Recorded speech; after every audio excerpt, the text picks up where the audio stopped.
This is EliteLenny reporting for duty. I'm just doing a take 2 because the first time I actually recorded, I didn't have a mic on.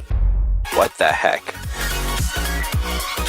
But if you're going to ask me about what I'm going to be talking about right now, well, it's just related to Twitch changing policies.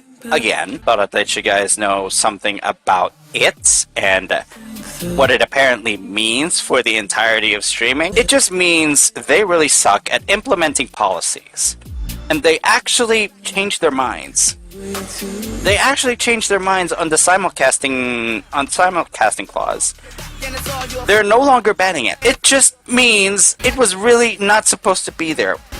I mean, seriously, Twitch. Are you seriously going to do this to streamers around? I mean, I for one was disgusted by the simulcasting ban. I really had to leave Twitch. So, this is your move to take back streamers. It's an alternative to actually making streamers affiliated and partnered so much quicker. And then now you're going to actually do this. You're going to finally take back the streamers that you lost by actually removing the simulcasting clause that actually bans simulcasting. You guys are really moronic. You didn't really know that the backlash was going to be so bad. If you think your own paths to actually making Twitch the way you want it to be would actually be answered by banning simulcasting. My goodness, you really, really haven't learned from other platforms. And you really, really haven't learned, especially after Kick was overtaking you when it comes to usage. Now you want, and I mean it, maybe you want your old streamers back. Okay? Amaranth has moved on. XQC has moved on. And now you do this. Pathetic. You are such a... your heads have... You're really such pathetic buffoons, really. Now, this is from Devin Nash, and I'm definitely gonna say this. It is amazing that this is here. Thank goodness it is, because I need to know how big of a change this is when it comes to Twitch. I'm gonna dish out this video first before everything else. I actually made other reaction videos on stream.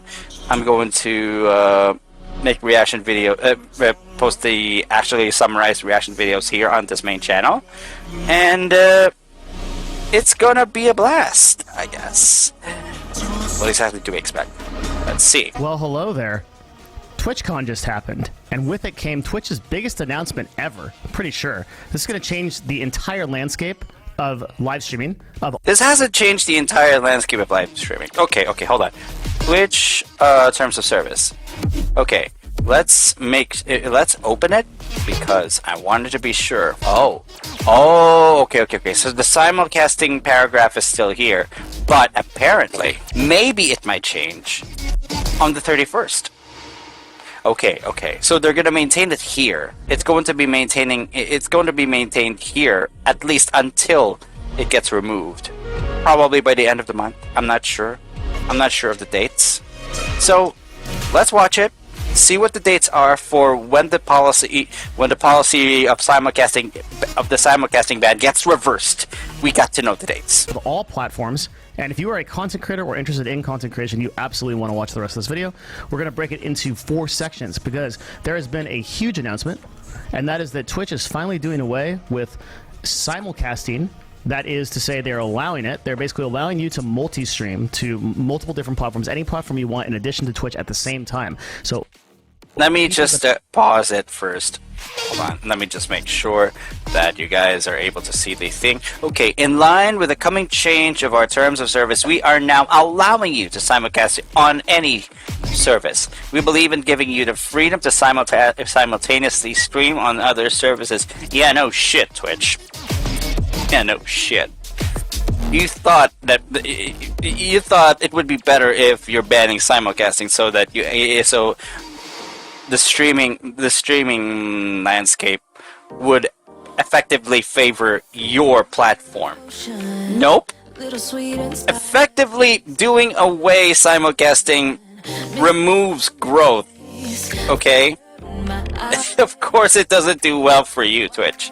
It does not do well for you. That have followed the Devin Nash channel before, they know that this is my biggest criticism of Twitch for years, is that they have been unable to do this. We're going to talk about why later, but they've basically been unable to do this. But previously, if you were getting paid by Twitch in any way as like an affiliate or a partner, basically someone that is associated with the website in any kind of contractual way, you were locked into only streaming on their platform, and now that is completely gone. They were kind of like halfway about it. No one really understood it, and so they've updated their guidelines and they have now allowed it. So we're gonna break this video down into 4 sections: multi-streaming, what it means, new streamer best practices, or just streamer best practices, kind of like new comma streamer, not new streamer.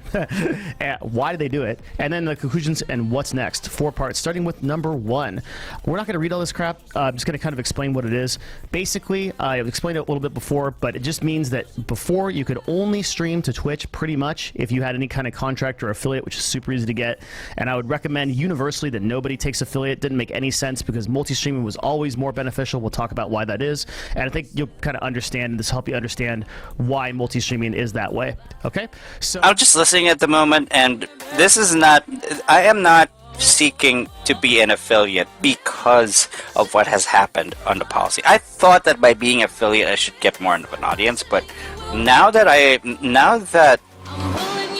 this, ever since the simulcasting ban on Twitch that was announced, I lost all hopes for Twitch. I actually lost hope in getting myself to being an affiliate or a partner.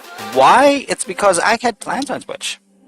I had plans that effectively needed me to actually be an affiliate at some point. I want to actually stream at Twitch. I do want to save data. I do want to save data transmission. I do want to lessen the load on my CPU because there will be multiple windows opening. Remember, I'm only using one rig for streaming. One rig for both streaming and gaming. This is the single rig system. I am using the single rig system, and it is quite fragile. It is only one entire rig. Okay, one. That is a reason why I wanted to actually have a bit of breathing room. Okay, I wanted to have a bit of breathing room, even if I am an affiliate or partner in one platform. I can mostly stream to those platforms, but I can also, in flexibility, can stream into other platforms. But I need to make sure that I am careful because I am using a single rig. Now, this is an advantage.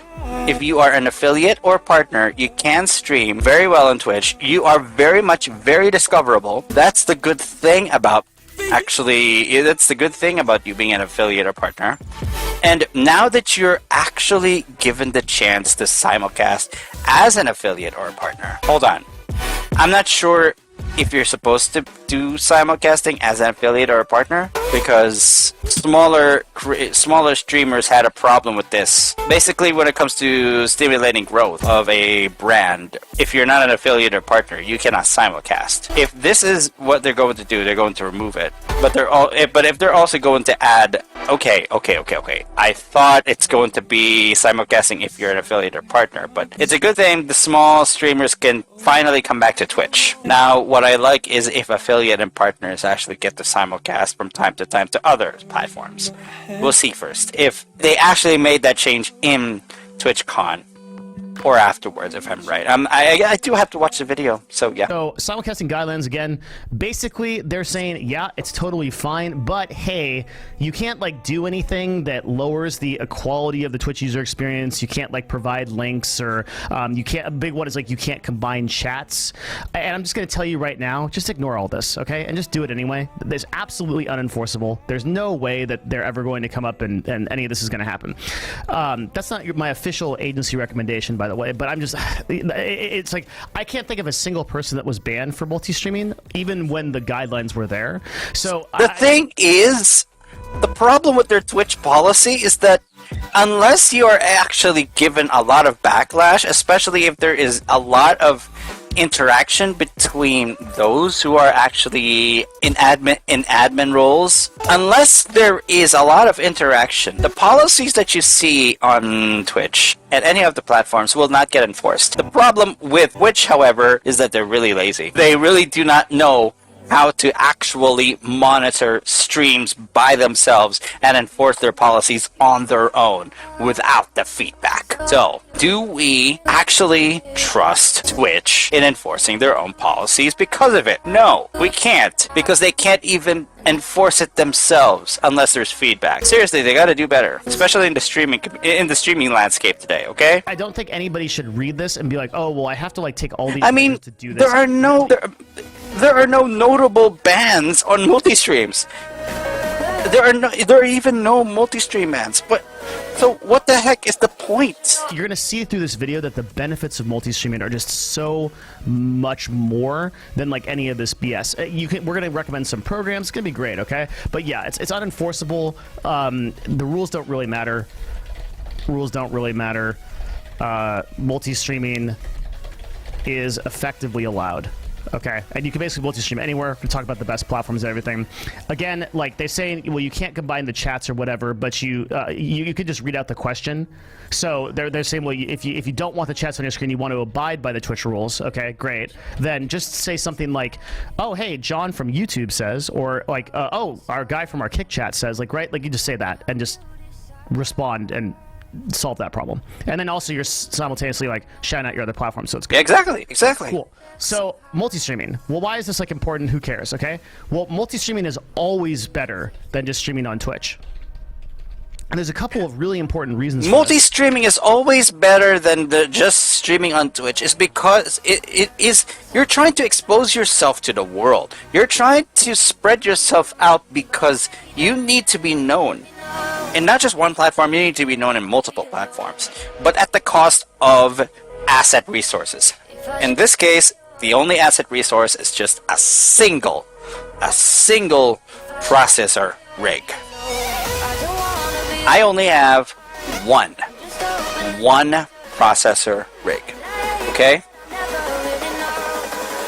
And it uses this actual motherboard, the H410ME. The H410ME, literally, I'm going to be very honest with you, H410ME. That's the processor I'm using. That's not exactly for gaming, but it is already good enough definitely for gaming. I only chose that because it can play Arma 3. And I like to play Arma 3. Like, yeah, heck yes, I like to. Hold on, there are some things I need to check before we move on. Which news? Okay, so The Verge actually has an article, but this was actually this is only an article, okay? This is from The Verge. If you want to know the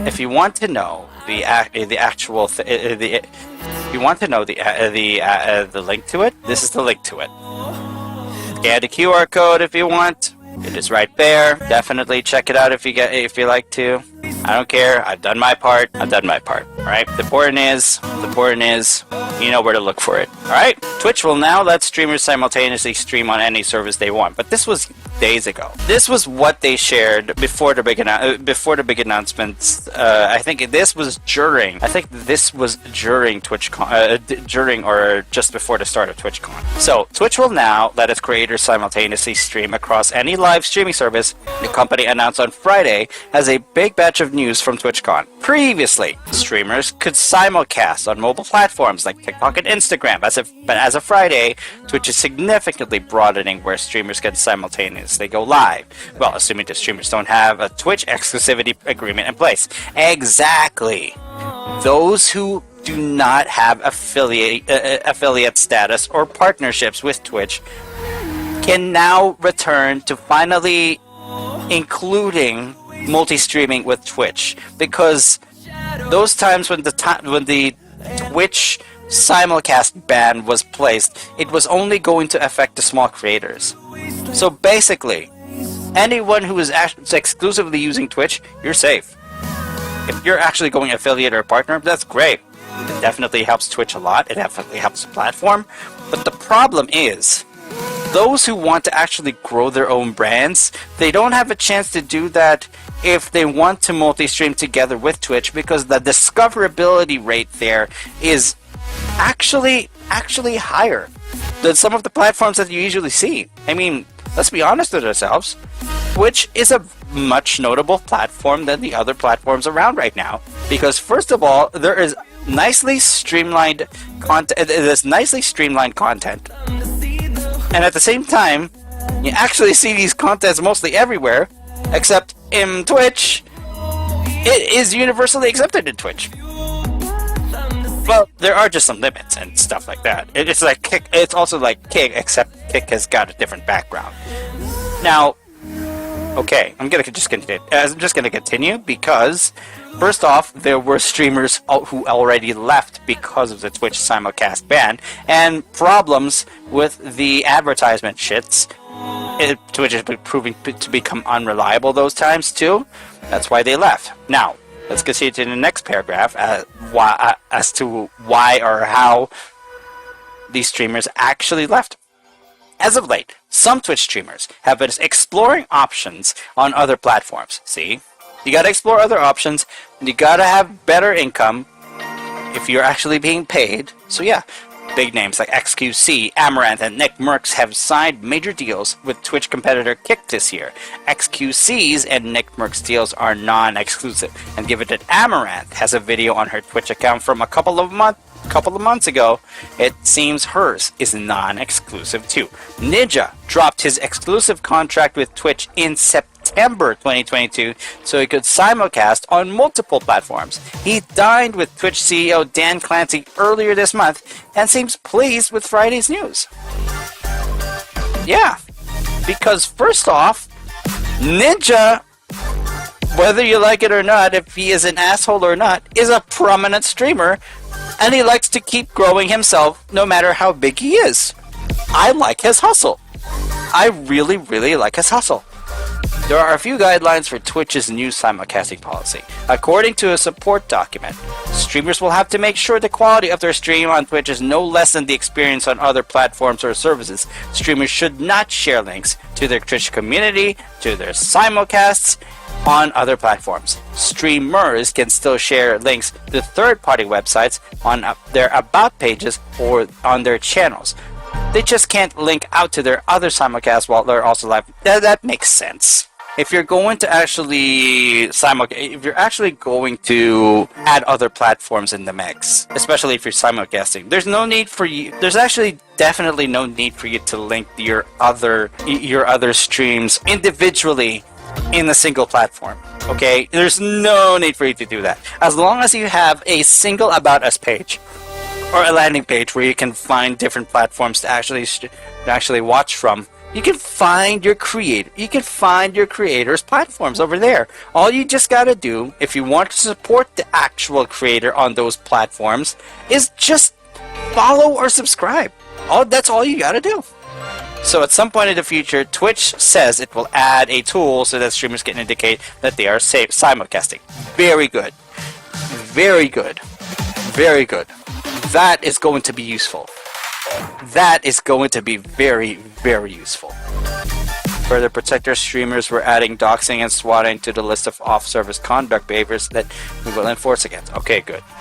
Because nobody likes to be doxed. Nobody should dox anyone. Especially streamers. And the changes are in effect as of Friday. As of Friday. So last week. Oh! The doxing and swatting to the list of off-service conduct. Oh, okay, so that was already in place. Okay. The addition of doxing to the policy follows a recent controversy involving YouTuber Jax Films accusing SS Sniper Wolf of doxing. Yeah, good. Thank you. At least they were paying attention to the news. Thank you. They finally took action when it comes to... At least Twitch is finally at least doing something. They're at least doing something on this.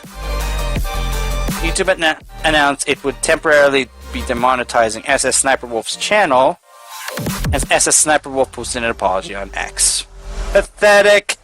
It's made on ChatGPT. Come on. Seriously. Alright, this is all when it comes to at least this one. The QR code to that was provided earlier so that you guys can see it. This is just optional. I actually clicked on this, but there's nothing for here. But let's keep checking out this video to see what else he has to say about the actual policy changes. The thing is, I've said it before, Twitch does not enforce their own policies very well. They don't do that. They gotta do better. Unfortunately, Twitch, it is true. You've gotta do better. Anyway, let's just keep going. Let's watch this video. The first reason and the most important reason is that Twitch basically has no discovery, okay? No one can really find your streams, but YouTube and TikTok do have these features.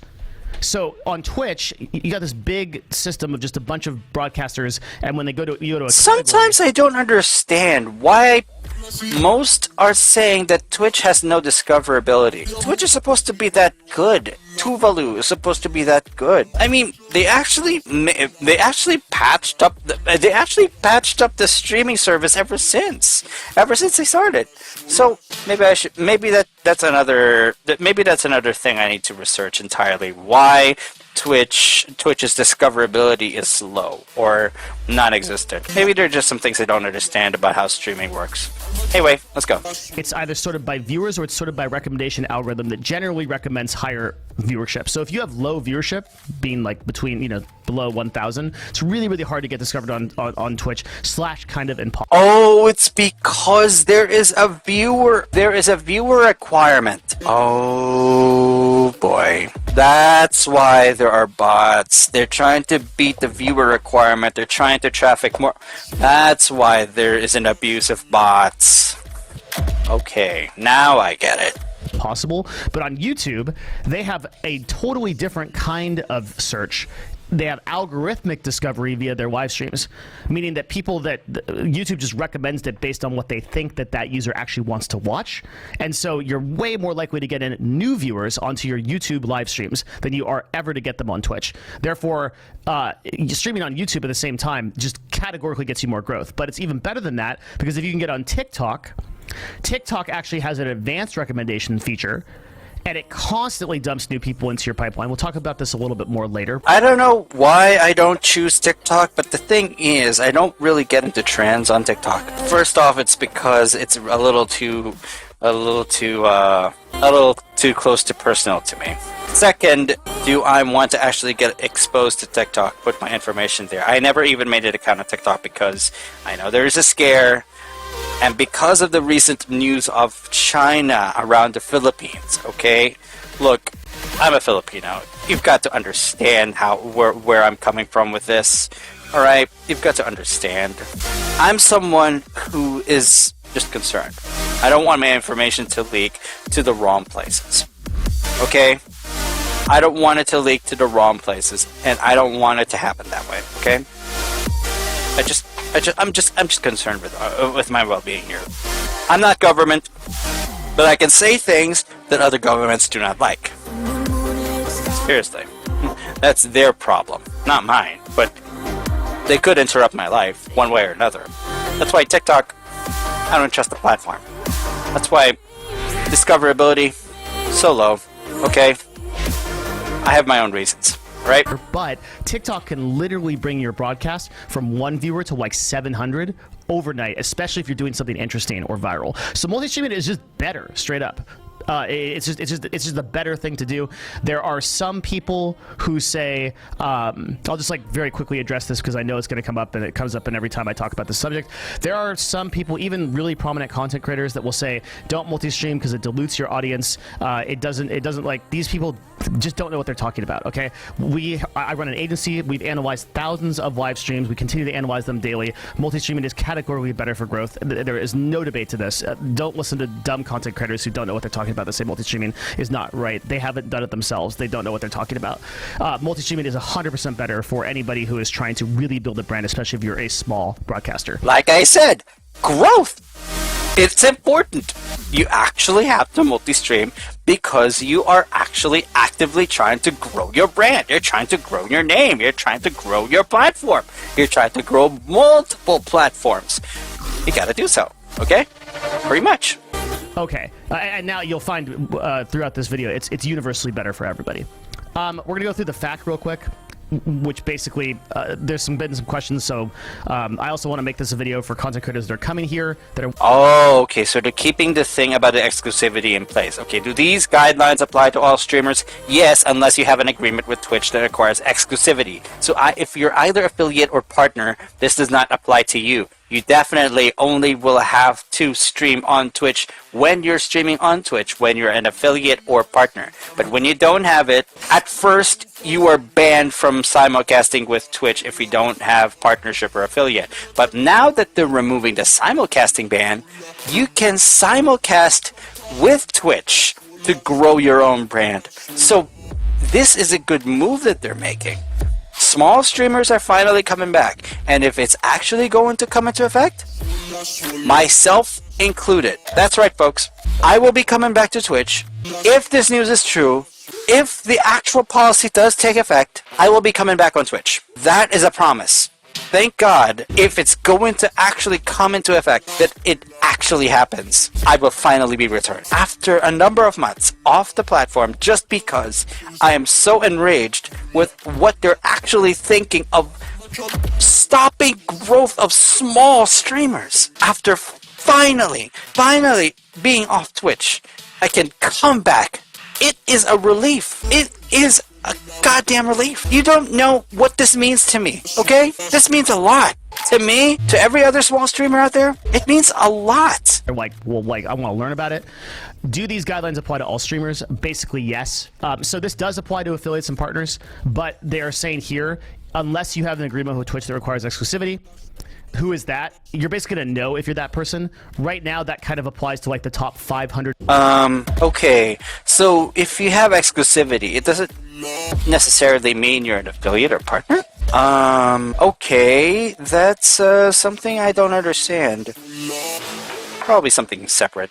Probably something separate I didn't understand about Twitch. Now let's continue. Broadcasters who have some kind of top, like, bespoke deal with Twitch that specifically denotes that they are exclusive, usually because they're being paid for something or there's some kind of deal going on. You'll likely know if you're watching this video and you are that person. If your question is, am I exclusive to Twitch as like a regular partner or affiliate? As far as I know, no. Okay. And then there's a couple of other questions like, can I use third-party tools? And we'll go through some of the good third-party tools. Do I need to designate my stream as simulcasting? Interestingly enough, they said that they're actually going to have a feature that designates this as multi-streaming. So they're really planning to like. I love it if they actually put that. If they actually put a reminder that this is being simulcasted. If there's a tool that says that you can actually tell others that this is being simulcasted, this definitely helps. This is definitely going to help everyone. Every small streamer who comes into Twitch at first. So it really, really helps. Pretty great. Also, another huge W that happened that's not worth making a video about, but they also simultaneously disabled embeds for people like FXtra Life and people that were basically abusing the system and getting tons of views. So that basically improves the health of the website overall. Another really big Twitch W. Awesome. Love it. So that's the fact. So basically, multi-streaming just universally across the board is going to improve your discovery. Let's get into like new streamer best practices for our part 2. Like, what do you do about this? That's right. If you're actually going to take advantage of what a streamer's benefits would be, if you're actually streaming, just actually do so. And what are the good things that you can do on a streaming platform? So, yeah. This is a good time for me to actually know, too. So, yeah, let's watch it. Well, you now take affiliate and partner when offered no matter what, which is a huge difference, right? You might go back to my video that I made, why you should never become a Twitch affiliate, and it basically boiled down to exclusivity and the huge percentages they were taking. You got to do the math, right? No shit. There's going to be a couple of things we need to talk about here. When offered no matter what? Hold on. Hold the frick on. Aren't there requirements when it comes to affiliate and partner, though? When offered? That means, okay. That just means, okay, hold on. Can you still simulcast when you're an affiliate or partner? That's the question. Because first off, I don't want to break any rules. I do want to stream, I want to multi-stream even as an affiliate or partner. I want to really jug. About this now. And you need to kind of understand this is a pretty important marketing concept for anybody. Oh, no. Exclusivity means you got to be exclusive on Twitch. But if you're not exclusive, you can still stream to other platforms. Okay, so it doesn't matter if you're an affiliate or partner and exclusive. So if a contract says you've got to be exclusive, you really have to stay on one platform. Okay, I made a mistake on my understanding. Okay, sure, let's just continue. Talk about here. I guess actually I should talk about this now. And you need to kind of understand this is a pretty important marketing concept for anybody. And that is a marketing funnel, okay? So all streamers should consider their funnel and drive users away from their platforms that are getting discovered at and to a central, safer platform like Discord or Patreon. So what's a funnel? We're going to explain that real quick. Super, super important. Marketing class won't teach you these things. Maybe they will. I don't actually know. Never took a marketing class. Did I take a marketing class? Mono. Okay, interesting enough. I should teach a marketing class. I don't have I don't even know what marketing is. Well, marketing in the sense of the practice, I have a basic gist, but not in the very complex terms. I don't know exactly how marketing works in the complex terms. Okay. Class with the YouTube videos. Huh. Okay.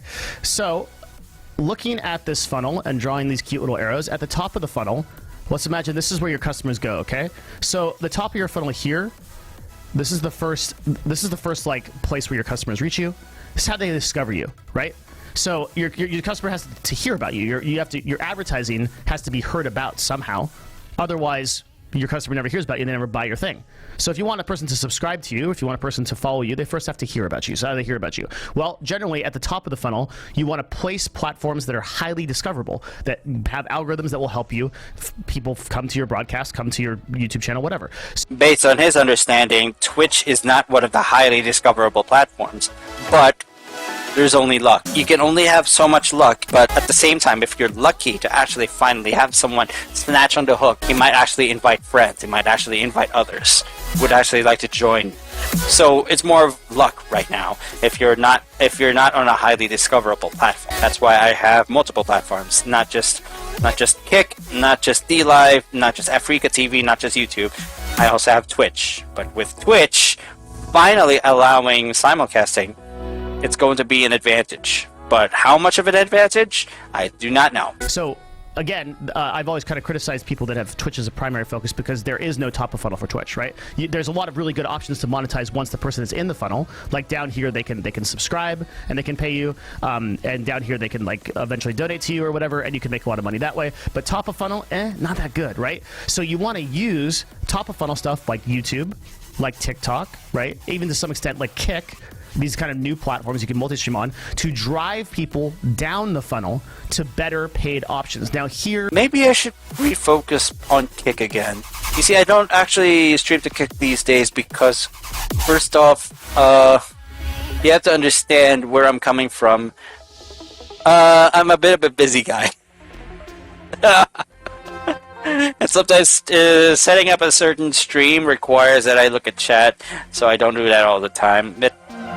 Maybe I should stop caring about what chat would say. Maybe I should just ignore at the moment if chat would be there or not, because I do want to actually make sure that I have viewers, and it doesn't matter if I interact with my chat or not. What matters is I can actually stream, but of course, how long will I be alone? The grind is real.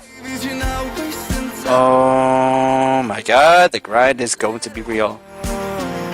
Oh my god, I have to reevaluate my choices here, folks. Here is the Skippy on this. Is that what the kids say? They say Skippy? Here's the Skippy on this, okay? Twitch takes like 5 billion% of your money. They take 50% of your money, really, like from subscribers and from, and if you make a lot... That's the ugly thing. They really take a chunk of your change, okay? But that still is peanuts compared to like a Patreon, where Patreon only takes like 8%. So I would argue that you have to kind of change your whole mentality. And if you're a content creator and you're thinking about multi-streaming, it's probably the most important part of the video for you. You have to think about your whole mentality of how you did this before. Previously, I think a lot of broadcasters, they think, okay, I'm going to build a community on this platform, and I'm going to get all my users living on this platform, and then they're going to pay me, and I'm going to make big bucks streaming video games. It's going to be great. And the problem with that is that you are completely beholden to that platform. So if you do something that they dislike, or like more likely, they just change something in a way that doesn't benefit you because they're always going for like the whole and like the macro idea, right? Very possible they do something that just doesn't help you, and you're screwed because your entire audience is on that platform. So you want to drive people through the top of your funnel now, and it doesn't really matter so much anymore where they're watching your stream. What matters is where they end up as your customer. Your customer in this case might be your subscriber, and it might be like your follower, might be whatever. Okay, so we now take affiliate and partner no matter what, because previously, now that you understand the funnel, the problem with funneling before was that if you took affiliate and partner, you basically eliminated this whole part of your funnel. And you only had people that you were lucky enough to come in from Twitch, usually people you were getting from other places like posting on YouTube. So you never wanted to take affiliate or partner, but now that you can multi-stream, it doesn't matter, right? You just take every benefit you possibly can. So if they offer you partner, you take it right away. If offer you affiliate, you take it right away. No problem. I can still on YouTube. So you never wanted to take affiliate or partner, but now that you can multi-stream, it doesn't matter, right? You just take every benefit you possibly can. So if they offer you partner, to come in from Twitch, usually people you were getting from other places like posting on YouTube. So you never wanted to take affiliate or partner, but now that you can multi-stream, it doesn't matter, right? You just take every benefit you possibly can. So if they offer you partner, you take it right away. If offer you affiliate, you take it right away. No problem. I can still multi-stream, no issue whatsoever. Holy shit! They're actually removing the simulcasting ban even on affiliates. Okay. Hold on. Oh, I did not know this. Oh my god, this is a huge advantage. This is huge! This is... Okay, hold on. This is huge! If I'm able to multi-stream while I can potentially be an affiliate or a partner, not only will my discoverability increase, but my... Holy crap! Wow! A big boost. This, my friends, is going to be a big boost. Okay. This is promising. This is very promising. Great, good stuff. Where should you drive the bottom of your funnel, your audience? Well, I think the best place right now, and I have no paid interest in saying this. I run an agency. I don't sell to anybody besides a very high-level brand, people that want to do advertising. So you are not my customer here, but I think that Patreon is great. You keep 92% of the income versus 50% on Twitch. That is a huge number if you just do the math. It means like if you ever looked at the Kick people that are offering 95%. So basically, the top of the funnel here is when where you get paid the least, and the bottom of your funnel is where you get paid the most, but you don't often get a lot of patrons. You don't often get a lot of paying subscribers to actually see your content. That makes sense. You take a whole chunk of your income when you're being paid, and at the same time, you also make sure that you're handsomely paid when you get paid in full. The streaming gig is definitely a grind. It really is going to be a definite grind, and it really is going to hurt me a bit. This is going to hurt me a bit in my health too. I gotta think about it. Anyway, listen to you. Of a subsplit, like the difference in what people are getting paid, just the percentages, like just look at like taxes, right? This is why people move out of states like California. I moved out of California because I had to pay 12% on state tax. Like percentages matter a lot, and if somebody is taking 5 of every 10 of your dollars versus 2 of every 10 of your dollars, that's going to add up really quick. So I like Patreon a lot because it's a good place to hold a paid community. It allows you to diversify a lot better because there's a lot of ways to provide rewards through things like Discord or extra places and like just extra things, extra one-on-ones, all kinds of community stuff you can do. There's a couple of videos I made, including one that's exactly how to make $5,000 a month off of Patreon, and that's because I made $5,000 a month off of Patreon. Also built 2 Patreons that got there within a month, and so watch that video. It's somewhere. Just search that, Devin Nash, and that'll teach you how to do Patreon well. But yeah, you can get your users on these platforms like TikTok and like YouTube, and maybe even to some extent Twitch, and drive them down to a Patreon or a Discord where they can then be a bigger part of your community, kind of like a more prominent part of your community. Cool. So you now take affiliate and partner offer no matter what. And to do, a lot of people are going to ask, we'll just go through like some of the other platforms. I also really like Discord. By the way, I also think that Discord and Patreon just aren't going anywhere. Discord is like going nowhere but up. It's a really popular platform. Agreed. Seems like kind of Discord, like you need a communication hub. You need Patreon people also to been around communicate for with you. years, just, That's has cool. a very solid P&L, like really just good, solid company. Just I gotta go nowhere probably. So these are great places to kind of host your communities. Whereas like you look at a place like let's go over the streaming platforms right now. Twitch, right? Twitch is like on the up and up, and probably the best streaming culture still. I just feel like it's kind of the best place to kind of just feel to be like a live streamer. Between Definitely, I would like to come back on Twitch. Oh my god, this is really making me really very excited about this. Alright, stick around. I will be back soon. Okay, back. I just told a couple of people who I'm actually working with about this news. I'm not sure if they actually know about it, but I know about this now. It's really, really... Okay, let's just continue. The emotes and the culture and just kind of the meta of everyone kind of just being there and talking. It's a really good place to be. And I think Twitch is still going to be like that. YouTube, though, is absolutely the best place for growth and discovery. I think I would best place for content creators. YouTube just has a different definitely of discovery. YouTube. A lot of people are like, "Oh, manageable, has, like, no central direction but they got a problem with advertisements." But well, yeah, they're cool. Intentional because they want you to search for something like, "Oh, I want to watch like Baldur's Gate 3 gameplay," or I want to like learn more about Baldur's Gate. Well, that's going to point you in your search results to a live stream about that, and then you may follow that person as a result of that. But that's how that discovery works, right? You're not going to like go to the Baldur's Gate 3 category and then click on something. Actually, YouTube does have a directory like that, but it's like buried and nobody uses it. The search is what you go to YouTube for, and that's why you get such a higher percentage of new users coming into a live stream than you do on something like Twitch. Kick, which is the competitor to Twitch that currently owns about 7 to 9% of its live viewership. We'll see. That's correct. Kick definitely plays into this too. So if you're actually able to stream to Kick, your discoverability increases too. So I could definitely see it. There is some increase on my Kick platform. I've got to be more active there because right now I'm not being active because why the heck not? I might be streaming. I'm so busy with real life right now. Okay. Large contracts and acquisitions. If you're building this as a main platform, I think there's a bit of a PR issue. That is to say that there are some unscrupulable, is that how you say that? Unscrupulable? Oh, I really love that word. I wish I knew how to pronounce it. Somebody in the comments can tell me how. Unscrupulous? Unscrupulous? We're spending way too much time on this.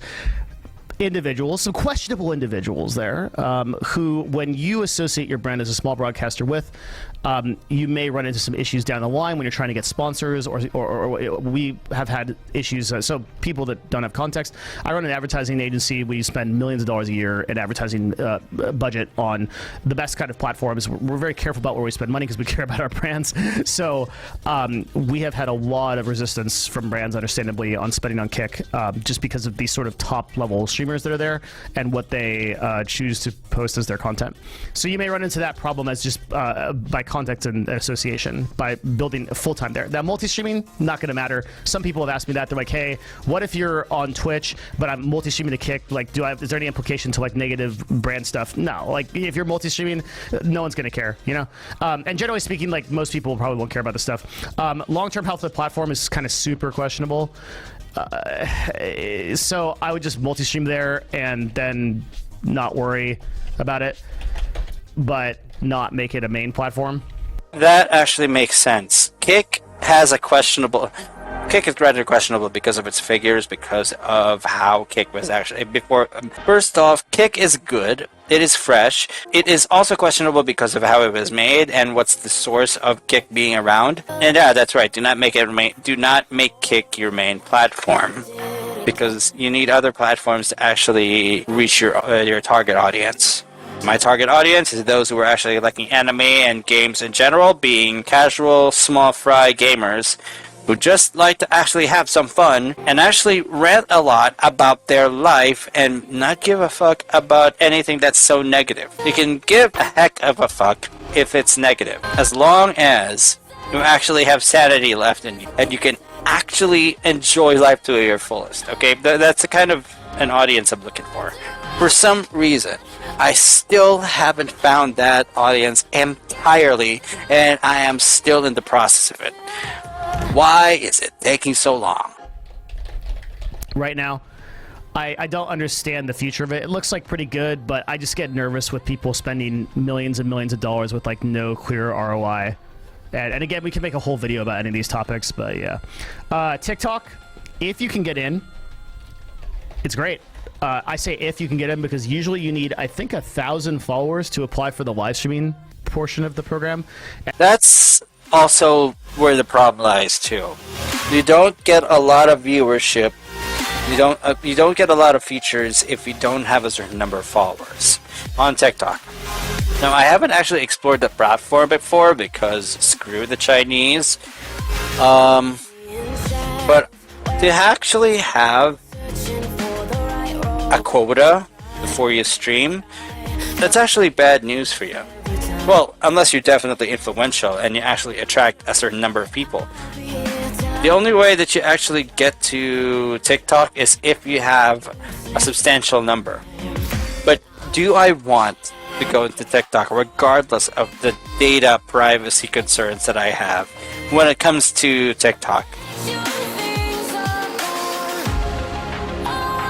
You know, considering that I like to grow myself, and considering my geopolitical stances, especially those that are being mentioned right at this QR that's now posted to my wall, I'm still having second thoughts of whether I should actually go to TikTok, because I got no problem posting what I have to, my geopolitical stance right on my wall, because it's what I feel. It is what I feel of the current times. And if the current times hurt me, it must be in a form that I understand. Now, if I'm actually able to manage, and I can actually not get myself doxxed, or I get an encounter from someone who disagrees with me physically, maybe I can try TikTok. Maybe I can be safe, knowing that people respect my opinions. People respect my views. I want people to respect each other and their views. And I want to make sure that we're all treated equally in the internet. Okay? I don't go to someone's house to dox them. I don't actually get to say a lot of things except a lot of shit just from word of mouth. Not actually doing a thing unless it's warranted. Okay? I like to be that way. To make it clear. I want to make sure that my views are expressed, but not in the way that actually warrants way too much of a response that it gets physical. I definitely want to be fair. Definitely. I'll have to think about TikTok. But I am not sure if TikTok would be a platform I would actually use. I am still not sure. Let's continue. And then the problem with it is like it can take months to do it.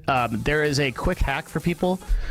You can join a TikTok agency. These are agencies that are required to support, I think, at least 300 creators, so they are always trying to grab up creators.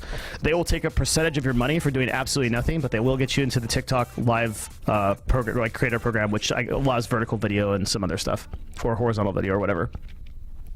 So if you can get in, it's great. And there are opportunities for instant viral moments. I've seen so many creators on TikTok go from literally no followers to like streams of like 500, 800, 900, 1,000 concurrent viewers or more. And yes, it works for gamers too. There's like a gaming audience on TikTok quite a bit.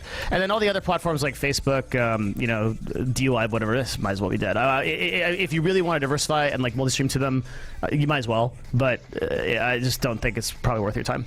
Cool. Okay, so tools, like what do we use? Well, there's two tools that I like. Restream.io is one. That's like a paid professional tool. Restream.io is dependable. It's fairly straightforward. Very dependable. It is utilized. You can read about it, and it is paid. There's also Commander Root's tool. Just go to Twitter and search for Commander Root. and he runs I think he has like I don't know if it's paid or whatever, but he's the same guy that does a lot of like Twitch analytics or stuff. Here's his X right here. Commander Root. And so he has I believe he has a restreaming service thing, and he builds a lot of tools. Really, really great member of the Twitch community. So Commander Root is the second one. We'll put him in the notes. That's how you actually restream. So you can just literally go to restream.io, sign up for an account, and you will literally be like multi-streaming. It's not like some big tech thing to set up. It's like... I am going to be saving this video because this is amazing. Right? Stick around, I'll be right back. Okay, back in it, and let's continue. Not that hard. Also, for combining chats, there's a awesome tool called Chatterino, which is completely free. And I actually use that in live streaming and recommend people use it as well. Huh, okay, Chatterino. Cool. I didn't know that. So that's how you actually do it, and some of the best practices. So we're going to go into like why Twitch did this, and then we're gonna talk about like, some of the really important stuff about just like what is going on with the platform now, and some of the insider stuff that I don't think a lot of people are seeing.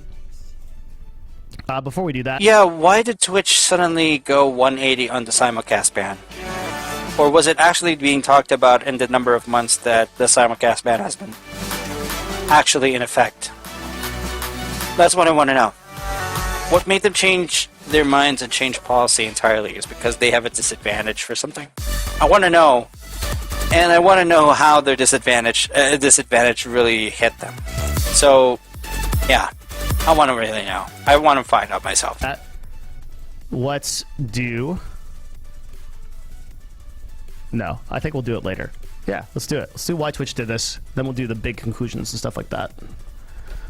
Why did Twitch do this? Well, I don't think it's for the reasons that I've seen, but we'll get this obvious one out of the way. So Twitch is getting a huge amount of pressure from Kick, actually. So Kick is a website that was started by a few people who, as far as I can tell, basically just weren't really happy with like what Twitch was doing at the top of the ecosystem. That is and we're like, you know, definitely the reason why Twitch is definitely getting a huge one-up punch from Kick just because of the sub-split. It really is hurting Twitch. Monetarily hurting Twitch. Because Twitch isn't really helping their own streamers. They really aren't monetarily helping their own streamers, so what do streamers do? They go to a place where they're being paid fairly for streaming themselves, for actually broadcasting themselves. And at the moment, the competitor for Twitch is Kick. So, what is Twitch expecting? That they actually give fair treatment at the same time rack up too much of the streamer's cash? What did they think is gonna go? What did they think was going to happen? What did they think was going to happen? What did they think was going to happen here? Better. And we're going to offer a 95% sub split. We're going to make donations free. So like the little currency you use to donate on the website, minus like a payment processing thing, is basically free to use. No percentage that goes to the site. And they also pay a salary, basically. So if you want to understand like anything about Kick streaming and like who they pay, you have to understand that every one of their contracts is hourly. Like even including like the XQC deal and all that stuff, the really big ones, they pay you it might be a very high hourly rate, but their idea is we'll pay you hourly to be on Kick. So they're even like implementing these kind of creator programs where people can make a salary for streaming, which is great. So Kick has actually put a lot of pressure on Kick. I think they have super succeeded at what they were trying to do. Now, I think I'm going to tell you what I think their financial model is real quick. Essentially, if you pay someone a salary, right, but you know on the back end how much you make per customer, you just have a simple math problem, right? And I'm not saying this is 100% true, but this is just my professional opinion. I think what they're doing is they're betting that a lot of the people that go to Kick will convert to Stake, which is their gambling website, where the LTV or lifetime value of a customer is probably north of like $200. And what they're betting is like, well, we know that if we pay streamers to get new viewers on, we know like the average value of a user. Because like something like, I think there was some leaks. It was like 2 to 5% of the people that end up on Kick will eventually go to stake, which is an amazing number if that's true. And then your LTV is like $200 per customer or even more, because those people are going to spend a ton of money on gambling. Then like the Kick has essentially solved the business model by saying, hey, we're not going to play Twitch's game, where we're going to like go out and we're going to try to like make this make sense by like taking percentages from streamers and creators. We're just going to ignore that, and then we're just going to monetize on the back end through gambling. And like there's some ethical concerns with that with some people. The thing is, I don't actually gamble. At least not on streams, at least not online. No, I don't do that. But of course, Kick had actually avoided Twitch's problem of actually monetizing themselves exactly on how they're supposed to be monetized. Back end monetization is definitely good. However, it will definitely bring down ethical points. It will bring down your ethical points. So definitely Kick came from stake. Stake centralized in gambling, right? Except I don't really gamble, so it really doesn't matter to me. Now Kick is actually centered for streamers, streaming content, different types of content, but Kick welcomes gambling. Why? Because it came from Stake, an organization that is centered in gambling, online gambling. That's why ethical points are being brought down from Kick whenever they monetize Kick using their back-end monetization, which is coming from their gambling activity.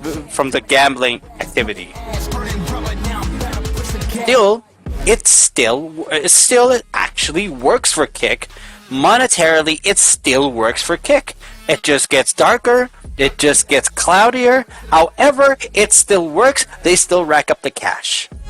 They really don't care. They're just making sure they actually beat Twitch their own way. It's just mad respect for Kick. I just have mad respect for Kick that they're not following the same pattern that Twitch does. First off, Twitch is a streaming platform, not a gambling platform. We have to understand that. We have to keep repeating that to ourselves, because Twitch banned online gambling streams. Twitch banned the likes of online gambling in concept. So Kick welcomes it because their entire monetization depends on gambling. So definitely they got the means to beat Twitch. They got the means to beat Twitch in a very, very insanely huge way. And that's how they do that. That's how they do it. Mad respect for Kick, but please watch your ethical points, because ethics matter. Ethics must matter. So I'm just saying, ethics always must matter. No matter who you are, no matter what organization you control, ethics must still matter, and I hope some of it still remains on Kick at the end of it. If they become successful, at the end of it, they've got to remain with ethics. Fine, including me, but it is what it is, right? Like, that's just kind of how it's working. Regardless, it's really put Twitch on the back foot, and now Twitch has to bet that they will win the fight on the community experience. The experience of being on Twitch has to be better than it is anywhere else, which are community-based. Yes, Twitch has to focus on being community-based. YouTube is partially losing that because of the freaking advertisements and the actual monotone acceptance of different subjects onto their platform. But Twitch has a chance to try and overtake YouTube at this point. Okay? They gotta try and overtake YouTube at the point where there are better communities being made on Twitch. Okay? YouTube is steering away from being community-based, from being to being creator-based. It is definitely stepping into corporate lines. YouTube is already a corporation by itself. Twitch, it's just getting there, but we haven't actually seen it actually fall yet. Why? Because a lot of people watch on Twitch. Let's just be real. They just watch on Twitch. They enjoy it. They enjoy the content there. Community based. Unlike YouTube. Which is kind of problematic sometimes, right? Like the YouTube player, right, is way better than the Twitch player. And some people just like watching and rewinding VODs, and there's just better features and less bandwidth problems. And generally speaking, the content delivery network on YouTube is just far superior. It's just heavier servers. It's better. So Twitch needs to bet, okay, we're going to have the best community experience. And now, here comes the real big reason.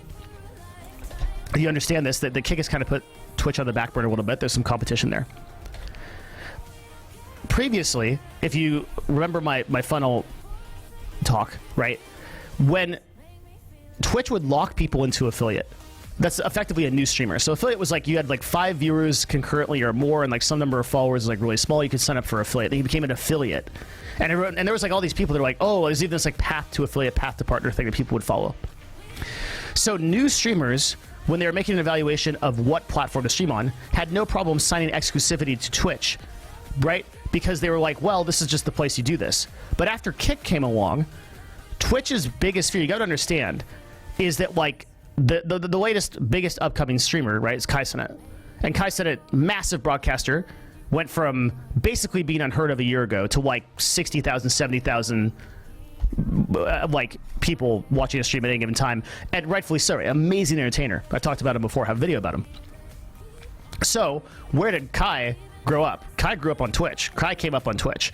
So the biggest fear that Twitch has is that Kick starts growing these streamers, and the next biggest person grows up on Kick, because that points to every new creator, and every new creator and says, oh man, like, well, that's where I need to be, right? So Twitch previously had the luxury of locking people into affiliate because they knew that they were the place to be. But now that Kick is around and saying, hey, that sub-split, you can go over here, you can start your career here and earn 95% of all the money you take. You know, Twitch, they only give you 50%. So you're going to make way more money here, and we're also going to pay you a salary to be here. Twitch had no choice but to drop exclusivity at that point, because if they were continuously locking new streamers into affiliate, it would then become an evaluation between, well, do I want to only stream on Twitch, or do I want to make all this money over here, and hey, I can also stream on YouTube and do whatever I want, right? And oh, by the way, I can be like more not safe for work over here, or I could like, you know, watch Lord of the Rings for 8 hours like people do on Kick or whatever, whatever you do over there. So, great, right? So it became basically inevitable that Twitch had to do this. And it goes back to my friend Trainwrecks, who was like, you know, I just think at the end of the day, Twitch needs competition. He was right. Like, Twitch just needed some competition. And now they've got some, like, legit competition, like, getting huge deals sniped out from under them.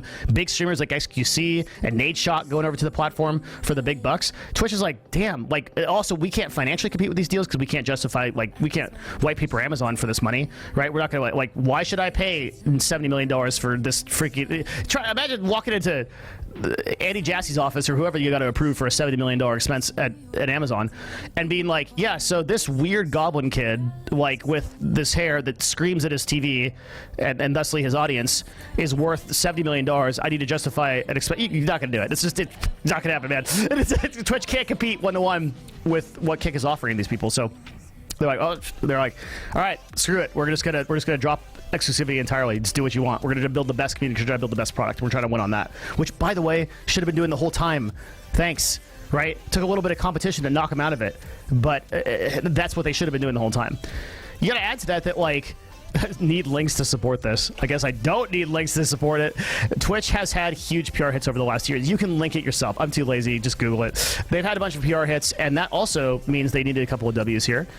And at the they had the huge PR hits, public relations, things that didn't go so well to other viewers of Twitch. Something related to policy changes, something related to streamers getting unjustly banned for whatever. Those things. Huge PR hits. So that's what he means. I'm not going to research it myself, at least not at the way I am actually doing things now. So yeah, let's continue. At the end of the day, forces Twitch to be competitive, which is universally a good thing for the industry. We're already seeing this reflect in competition is key. Clips, which as of yet haven't been like very successful in discovery, but at least they're trying. And there's also new discovery options. Like right now, as at the time of this recording, they have a discovery like feed that's come out that is available to like 20% of the of the total Twitch audience. It's pretty good. It's like it's a pretty good start.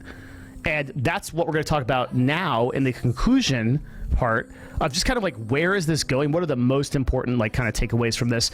And before that, this is the secret call out. That's right. Of course there's a secret call out. Are you kidding me? It's 2626. What a good time. That means if you are still watching a Devin Nash video 2626, you are the OGs. You are the gangsters. Okay. Post that in the comments. 2626 comments.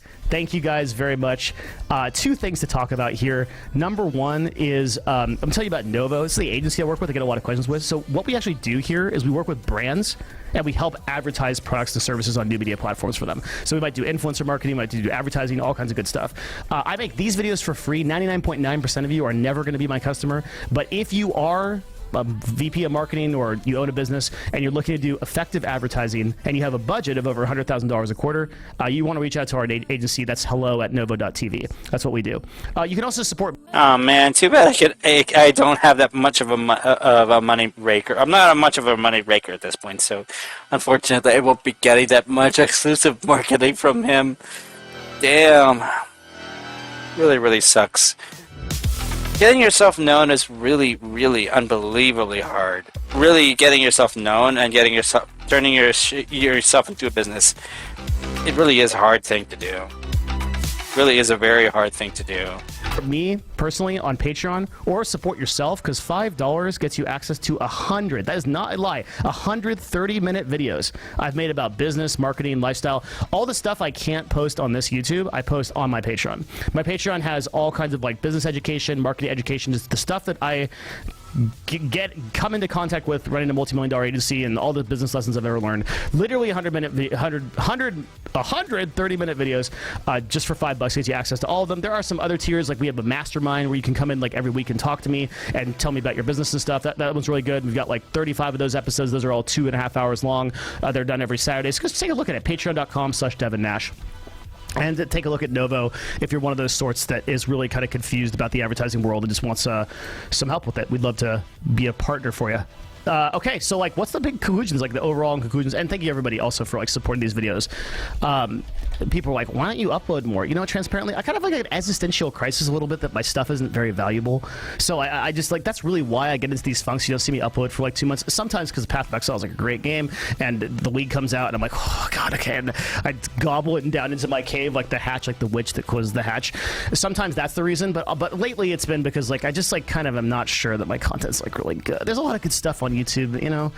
I don't know if Devin Nash is the best person to watch overall. But thank you. Like when people post comments and stuff like that and they do the 2626 thing and they're like, no, it's like actually good. I'm like, man, maybe I should keep creating videos. Anyway. Hey, my upload schedule is definitely not consistent, so yeah. So definitely it's I can understand where he's coming from when it comes to making content like this, reactions, watching news, anything like this, and trying to react to gameplay while you're playing it yourself. Yes, it is frustrating, but it is what makes a content creator takes a burden of being a content creator. It is important for a content creator to actually bear the actual stress and the actual grind that comes with publishing the videos made from editing, made from recording it all. It is definitely there. The burden is actually there. But, of course, I would know this best because I'm a freaking solo creator. I record, I edit, I do everything. Do I have to pay someone? No. But what am I accumulating? If not expenses, well, the stress. I am accumulating the stress. What am I doing looking here? The camera's right here. God damn it. Let's continue. So where are we going? What are we doing? You know, I feel like Twitch is moving forward. Like, it's so weird to say that. Yeah, for the first time in a long while, they're not going backwards. They're not using sidesteps anymore. It's just as he said. They're actually moving forward.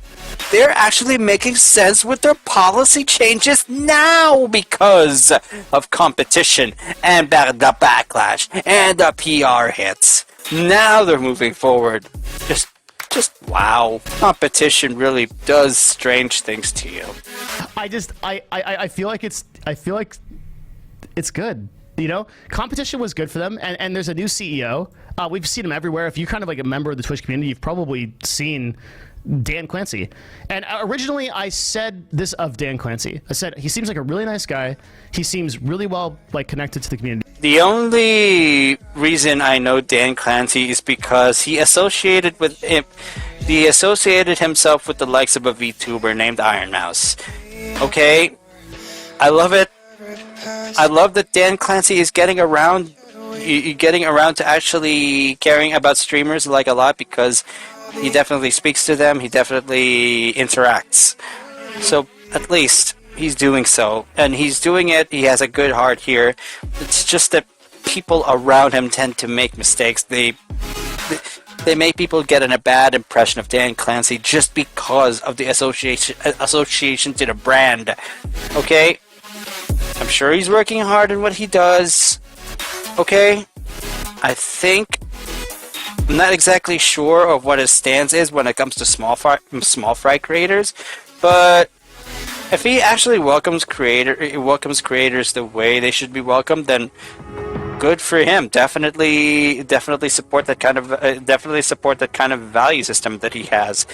Thank you very much, Dan Clancy. I think he's going to do well, but I don't think he's going to be the person that like really pushes Twitch forward into like a massive tech company. And I think because anyone can actually push the tech company forward. Because anyone can be an innovator. Not just the CEO, not just anyone from the board of directors, but especially if you're a corporation after all.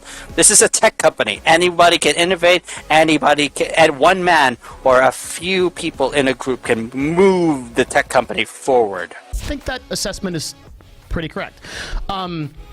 The previous CEO, Emmett Shear, was horrible, like legitimately. Now he did what Twitch needed at the time. He pushed Twitch, the CDN, the tech of it. Emmett at his core was an engineer, and he pushed Twitch forward into a business that did live streaming better than anybody else did, and that was a huge part of the product. So I don't want to like dog him for that. Horrible community CEO. I mean, just completely incapable of engaging with the community. But Dan, you see him at streamer weddings. You see him playing the piano. He live streams himself from a van. He's a super accessible, super cool guy. He was all interactable, relatable. That's the kind of person we're looking for when it comes to CEOs.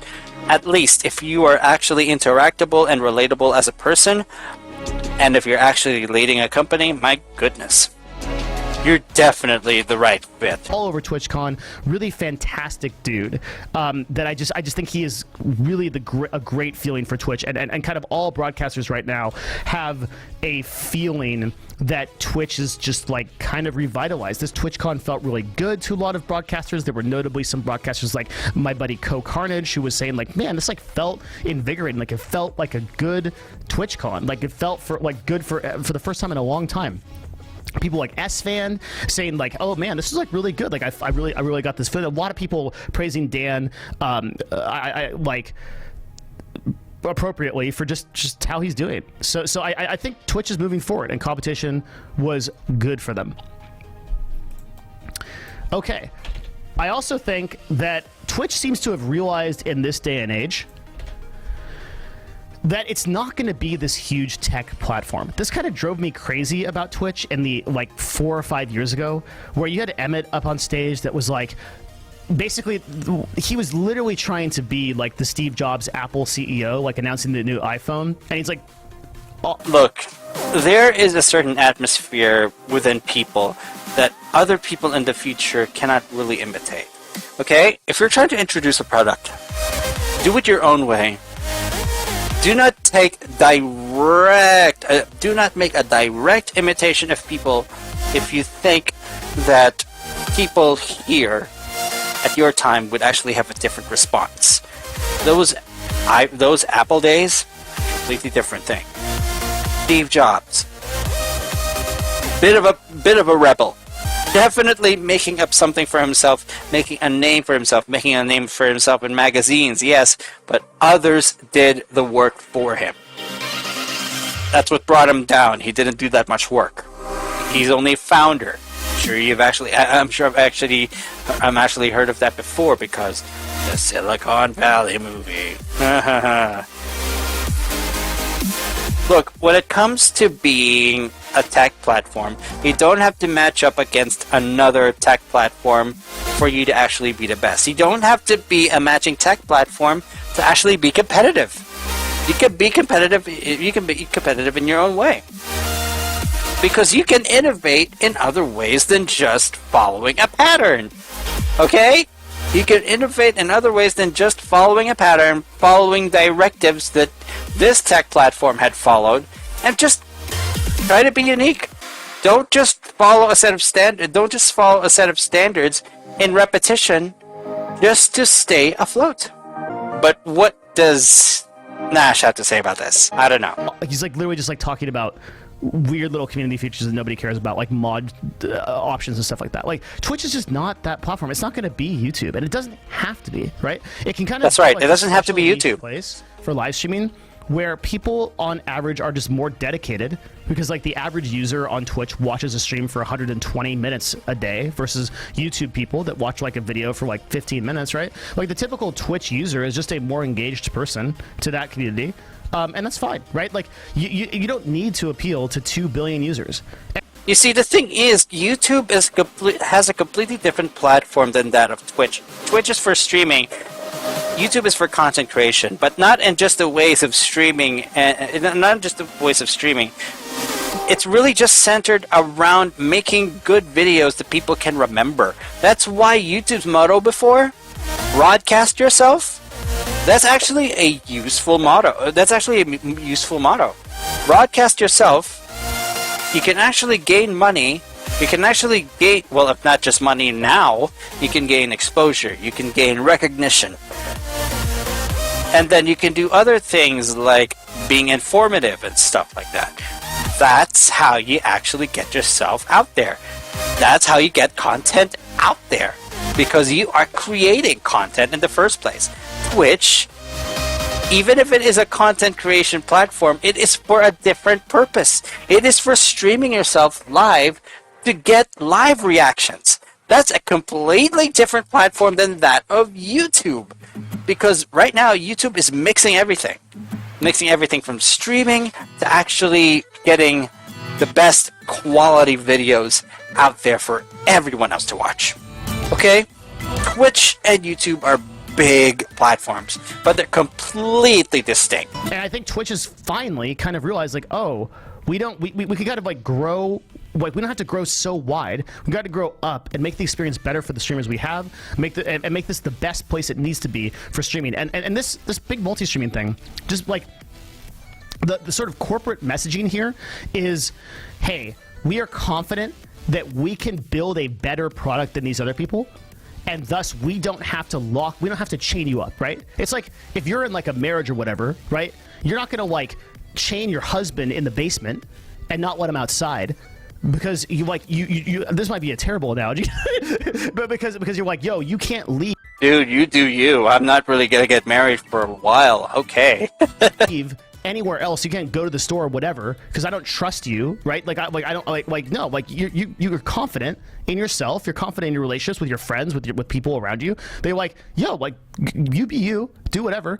And like and we're gonna push this thing forward based on the quality of like who we are and what we are. And companies are at their best when they do that, right? So Twitch needed for years to be able to say, hey, yeah, you're like, there's roping people into the affiliate. It's just like you with your 4 viewers, you are now locked in forever to being on Twitch eternally. And if you ever look away, if you look at Twitch, it's like the meme of the guy that's like you know, like you ever even look at Kick, we. You see, this thing is, your streamer has to be so flexible to actually look to different opportunities and different strategies. for them to actually be able to grow themselves.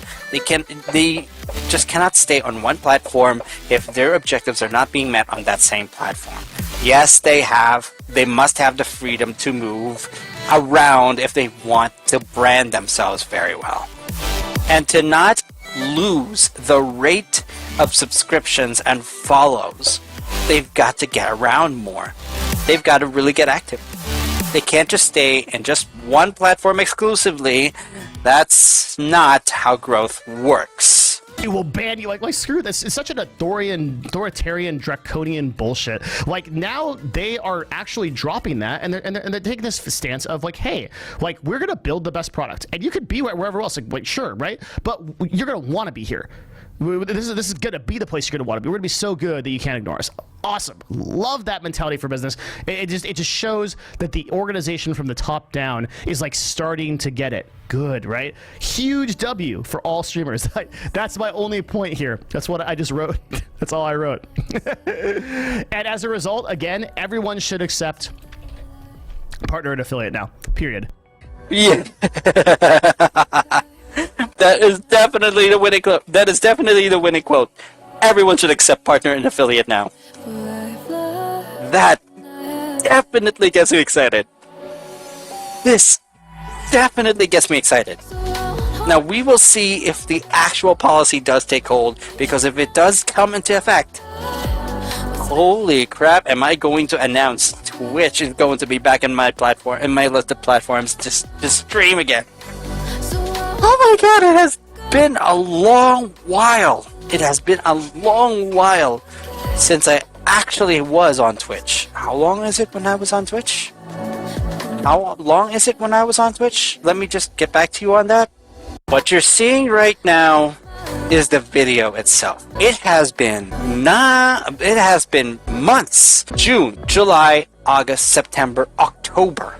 It has been 4 months. My friend, it has been 4 freaking months that I've actually, this is me just trying to actually realize that I have been off Twitch for quite a while, quite a long while, too long, that you have to understand that this is an opportunity. This is an opportunity for me to come back. And with the way things are, you definitely have to get yourself discovered, my friends. So if this policy finally takes into effect, definitely you're safe to actually come back to this. My god, Twitch. I don't know what kind of head, how many heads you've screwed very, very well clean onto your. I don't know how many brains you've screwed well onto your head for doing this, but this is a good move. They've actually done a good move for this. Thank God there's actually change involved, and thank goodness it actually involves thinking about it, and at the same time competition. Thank goodness those things exist, because if it doesn't exist, we would have a less colorful world. Yes, unfortunately, we need to have competition so it stifles growth. So big win for streamers. This is a big win for streamers, what Twitch has done. End of story, right? There's just no reason not to. And lastly, I just think this should start to change your mindset for all you content creators out there. Maybe some of you are already in this place, but for those of you that are not, everyone should be platform agnostic, right? Like, instead of just thinking about the platform you're going to live on forever now, diversify to the ones that most serve you, right? Use your top of funnels, and then convert people to paid places where your percentages favor you the most and have the most longevity. Be where you are benefiting and you want to be. Multi-streaming really at its core should be a tool that you use to find where you get the best results. You may multi-stream to 4 or 5 different places. You may realize after 6 months or whatever that you are killing it on Twitch, and you're just like, man, I'm just don't need to be anywhere else, and this is really where I'm getting the majority of my growth and my following and my money. I'm just gonna, like, it's a 90-10 thing. I'm just gonna cut that 10%, and this is gonna be my home. You might, but like, here's the thing about multi-streaming, right? If you don't multi-stream, you never know you never know if that was going to be true. And that's like the real problem, right? It's like a lot of people are like, oh, I'm never going to try to multi-stream. And it's like, well, you could have easily been the next guy on the next Nade Shot or the next doctor or whoever on YouTube. But you never gave yourself that opportunity, you never discovered there.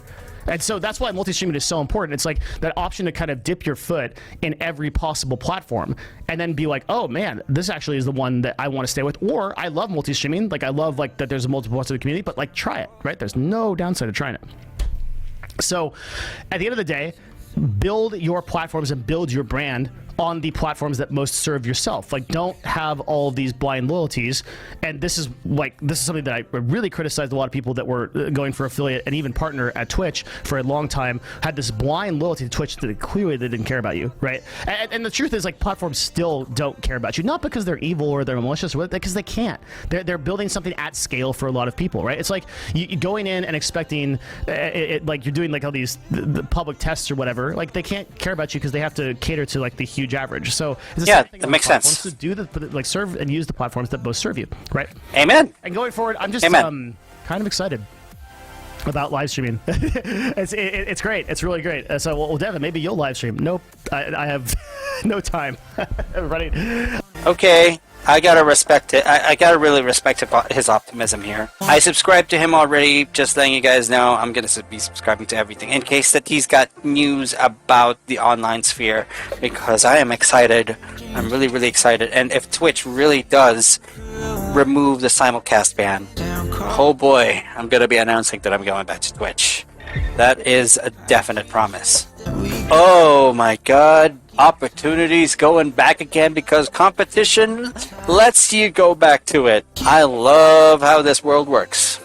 Maybe if I do, I'll definitely multi-stream. But yeah, I'm excited for the first time in a really long time about the direction that Twitch is going. And I think Twitch being the leader of live streaming, like this now means that there will be basically no exclusivity except for just the highest paid individuals. And look, that's a viable path too. Like maybe you build this great brand that is multiple across multiple different platforms. You got multiple different socials, and then you're like, you get a paid offer from someone like Kick or for someone like Twitch even, or like someone like that, and they're like, hey, like pay you, you be exclusive here. Great, like great, you're locked in. So that's another path. But that's kind of the point of this video, is that there are just way more paths to success now than there were before because Twitch enabled multi streaming. So yeah, there's nothing negative to say. It's just a super positive thing, and I hope that many broadcasters learn something from this video and maybe take it and they help it build their brands, or you just found it was interesting. If you did, leave me a comment. I read all of them, and yeah, I appreciate y'all. Thanks everybody, and we'll see you again for the next video sometime. Bye. I definitely appreciate this. I was not able to say it immediately because I was muted, but I'm gonna say it right here. I reacted to this. I'm gonna comment down. Reacted to this. I am loving this news. Left Twitch because of this ban. So this makes me very excited. Also subbed. I'm just gonna make it clear. Also subbed. Well, what exactly are we going to learn from this? Well, we're pretty much going to finally see if Twitch actually does what they are promising to do. Remove the simulcast ban, make a better community in Twitch, and finally make a better sphere in streaming. Make a better atmosphere in streaming, because that's what we need. A better atmosphere in streaming. What am I doing holding a McCafe cup? Come on, I drink from a McCafe. Come on. Moral lesson is, hold on to your dreams for as long as you can, and keep being optimistic. That's all anyone can do. Really, that is all anyone can do. Right? I'm out of here. Oh my god, this works. Lenny here from the future, who's actually going to add a bit more because there is a need for me to actually add a bit more. The simulcast guidelines are of the following. In case that you haven't actually caught on yet, Twitch has actually changed their TOS because they really wanted to focus on exclusivity deals with different streamers. But of course, once they realized that the smaller streamers are now switching to Kick, along with the most famous of streamers like XQC and Amaranth, they realized the change was needed. And so, they did this. In line with the coming change to our terms of service, we are now allowing you to simulcast on any service. We believe in giving you the freedom to simultaneously stream on other devices, but we also want to ensure that the Twitch user experience is not compromised. To that end, the following guidelines have been established. You ensure that the quality of Twitch users' experience of your simulcast is, at a minimum, no less than the experience on other platforms or services, including by your engagement with the Twitch community, for example, via chat. You should not provide links or otherwise direct your community to leave Twitch for your simulcast on other services, because we value the community on Twitch and the integral role community engagement plays for all Twitch users. You do not use third-party services that combine activity from other platforms or services on your Twitch stream during your simulcast, such as merging chat or other features, to ensure the Twitch community is included in the entirety of the experience of your live stream. It makes actual sense. You've got to be very careful, because you don't want to combine the chats. So I'm just saying, there is a way to actually check all your chats. Actually, even the chats are not really that much of a problem. If you really have a big audience, then okay, you have that problem. But if you don't have that much of a big audience, don't really sweat it. Just saying. You don't sweat it too much, especially for the small fries. You don't need to sweat on it too much. Just do what you gotta do. If you want to actually look at the chat yourself, multiple windows, you don't need to include every single chat to be infused during the visuals of your during your stream. I'm just saying, you can actually have chats, multiple windows. You don't need to put it on visual on the stream. There's not much need for it. Everyone knows what they're saying. Everyone knows what they're seeing. They will definitely raise some things if there are things that you should be concerned of, but there is no need for you to entirely show what the chat is saying on the stream. It actually is recorded on Twitch. It's actually recorded on YouTube. I'm just saying, there's no entire need for you to actually show the chats on stream. It's not necessary, unless you really got a big audience and you're trying to focus on a certain platform. Fine, it's going to be your problem. But until then, it is not an issue. I'm just saying, simulcast guidelines. Finally they did this. Simulcasting is coming back on Twitch, and if it actually takes effect, again on Twitch, I will be coming back. That is a promise. Wow, I am excited for this, folks. Yeah, I'm very excited.